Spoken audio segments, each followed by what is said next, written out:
দারিভালের শেষ ম্যাচ হতে চলেছে আগামীকাল। ব্রাজিলের নতুন কোচ হচ্ছে রিকার্দো কাকা।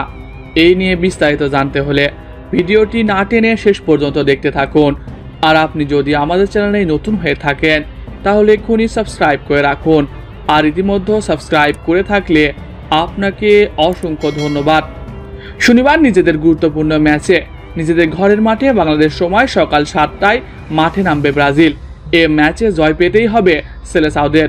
বিশ্বকাপ বাছাই পর্বের পয়েন্ট টেবিলে নিজেদের অবস্থান ভালো নয়। কোপা আমেরিকাতেও ব্রাজিলের পারফরমেন্স যা ইচ্ছে তাই তো সবকিছু ভুলে ঘুরে দাঁড়াতে চায় ব্রাজিল।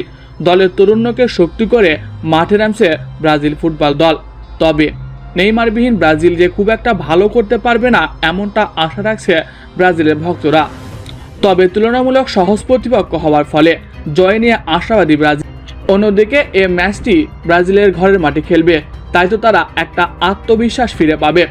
তবে এখানে একটা সমস্যা রয়েছে, যদি কোনো কারণে ব্রাজিল এ ম্যাচ ড্র বা হেরে যায় তাহলেই ব্রাজিলের জন্য বিপদ হয়ে যাবে। অন্যদিকে গোপন খবর অনুযায়ী এ ম্যাচ খারাপ করলেই দল থেকে বহিষ্কার হতে পারে ব্রাজিলের কোচ দারিভাল জুনিয়র। কোপা আমেরিকার ব্যর্থতার পর দারিভালকে বহিষ্কার করা নিয়ে বেশ আলোচনা সমালোচনা হচ্ছে। তবে শেষ সুযোগ হিসেবে দারিভালকে বিশ্বকাপ বাছাই পর্বের ম্যাচ পর্যন্ত রাখা হয়েছে। যদি এখানে তিনি ভালো করতে না পারেন তাহলে তাকে বহিষ্কার করা হবে। তার অন্তর্বর্তীকালীন কোচ হিসেবে নিয়োগ পাবে ব্রাজিলের সাবেক তারকা খেলোয়াড় ও বিশ্বজয়ী তারকা রিকার্দো কাকা। এই নিয়ে নাকি কাকার সঙ্গে ব্রাজিল ফেডারেশন যোগাযোগ করেছে। কাকা রাজিও হয়েছে ব্রাজিল দলের দায়িত্ব নিতে। নেইমারও চায় না দারিভালের অধীনে খেলতে, তিনিও চায় কাকা যেন ব্রাজিলের কোচ হয়।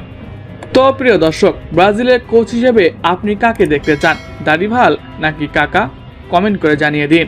এছাড়াও খেলাধুলার সকল আপডেট সবার আগে পেতে হলে আমাদের চ্যানেলটি সাবস্ক্রাইব করতে ভুলবেন না। ধন্যবাদ সবাইকে।